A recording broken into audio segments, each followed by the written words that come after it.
and also identify the main claim that Mary Fisher was making in her speech. All right?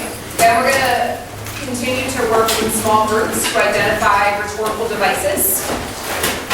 In addition to identifying rhetorical devices, just want you to identify anything that you think Clinton or Fisher did that was effective. Why? Why?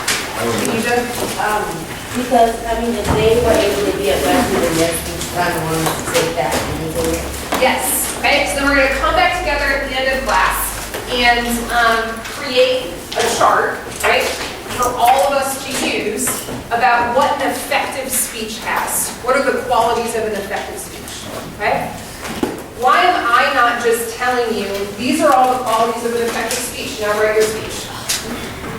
Why is that actually not the best way for me to do things? Melissa? Because it'll be better for us if we see how other people use it, so that we feel like to imitate it and use it in our own. Okay, Alaya? I think because if you're telling us and we can't really see for ourselves what we think is good, and if we're finding it for ourselves, then we know what's good and stuff. Yes. Also, typically if you find something out for yourself, right, you'll remember it more and it'll stick with you more than me just saying, hey, this is what you should do.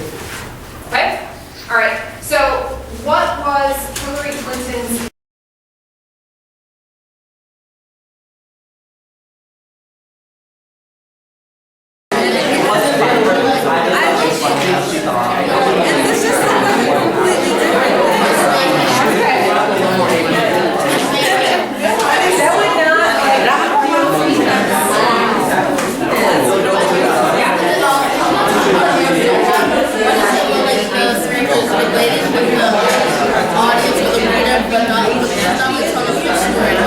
where's there an example?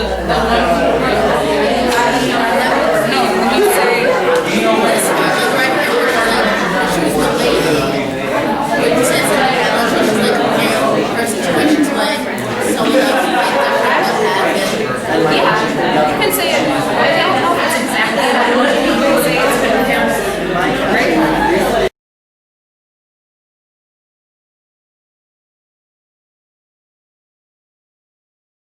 What we want to do now is you have read 3 speeches, okay? You read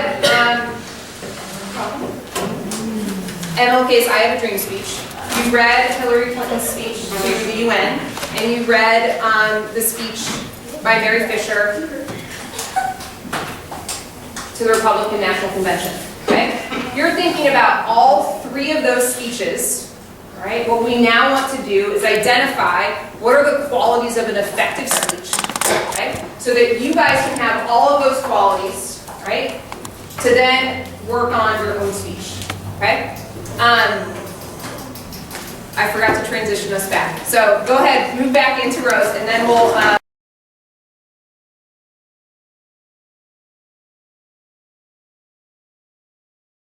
qualities of an effective speech.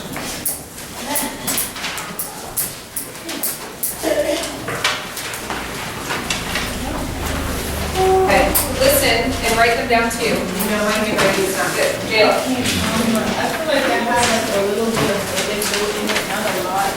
Okay. So, anecdotes. Okay? Why are anecdotes effective?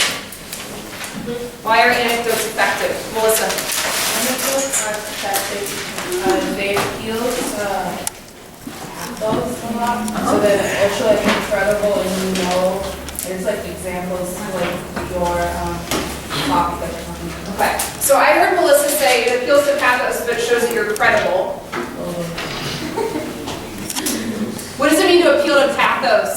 Does it mean to I meant ethos, sorry. Yes. Okay. All right. And why did you mean ethos, Melissa? What does that mean to appeal to ethos? Credibility. Okay. So it might make a speaker more credible. All right. I thought it was interesting though how Jayla said you don't want to use too many anecdotes. Why? Because Jayla was very precise with what she thought was effective is that you're going to use a little bit of anecdote. Okay? Why? Christina? Isn't it because I feel like you're telling just like a story and not really being in front of class? Yes. Okay? So the whole purpose of the speech, right, is to persuade someone of your claim. Okay, so you can't go off and just be telling a whole bunch of stories. Okay, so anecdotes. What else? What else do we have? Justin?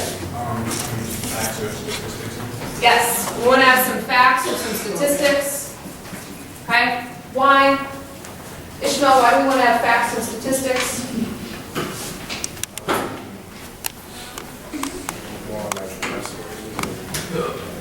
Okay, and if you're trustworthy, you're appealing to ethos, logos, or pathos, Ishmael.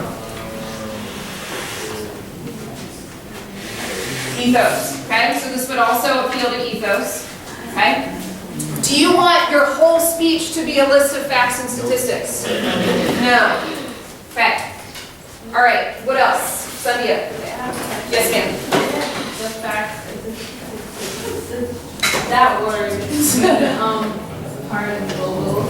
Yes. Why? So Sandia says, well, facts and statistics can also appeal to logos.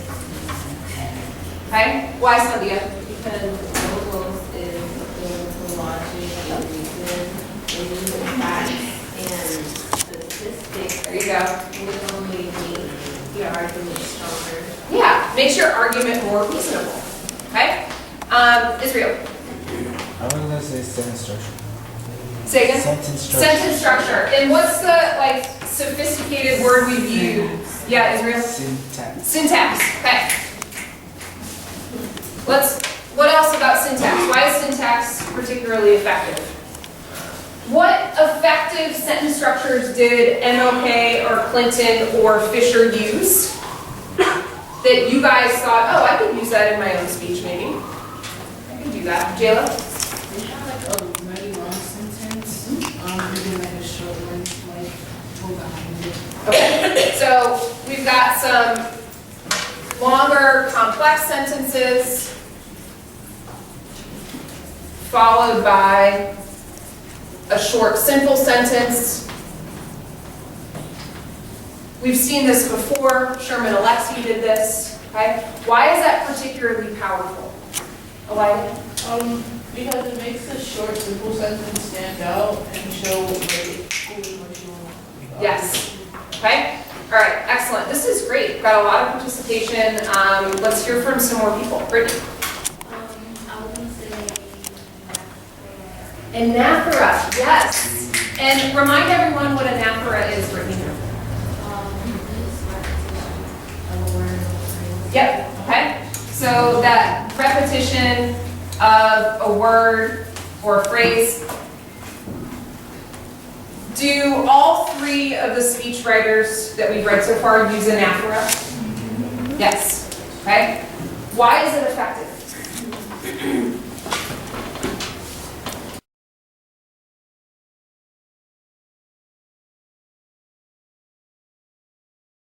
How does that apply to when you write your own speech? Apply when you write your own speech. Deshana? Like when you're reading it, you want to be able to like know what the purpose is and read through it and then know what the purpose is again, so like you didn't forget it. Yes. Okay. Sometimes you guys think that when you're writing that you're being too repetitive. Okay. Did you think that Clinton, right? You're talking about Clinton. Andy? Do you think Clinton was being repetitive by restating her purpose at the end? Okay. Why was it helpful to you as a reader? Why was it helpful to you as a reader? Sandia? because we're basically just keeping us on task. I guess. Like we're not forgetting what the point of her speech was. Like she's bringing us back to the main point. Yeah. Okay. All right. So that's important to do. You're not writing the speech for you, right? You're writing it for an audience that doesn't know as much as you about your topic. Okay? Okay? All right. Should you end your speech with God bless America? No, why not? Should you end your speech with God bless Boston Prep? I think it would be a little awkward, okay, if you chose to end your speech that way. Why? Okay, let's go back to hands for a second, okay? Why, Brenda?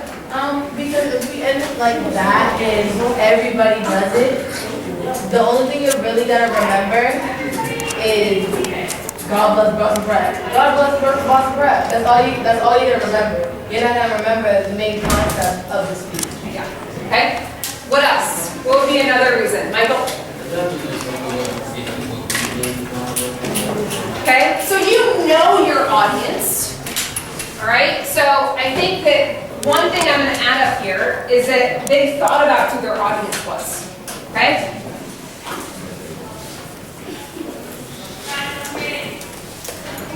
Okay, they have knowledge of their audience. All right? You know who your audience is. Okay? So you should use, you still want it to be professional, right? You still want your speech to be professional. You should also use language that indicates, oh, this is probably what my audience knows about my topic. So that means when you start to do your research, right? Should you find articles about gun control from 1956 and put them in your speech? I mean, you can, because you can talk about the elongating of how much gun control increases. Okay, depends on how you use it, right?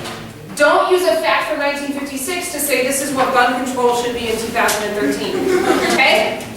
Not appealing to ethos. Does not make you seem credible. Yes, Anthony? I feel there's call, or when it says there's call to action.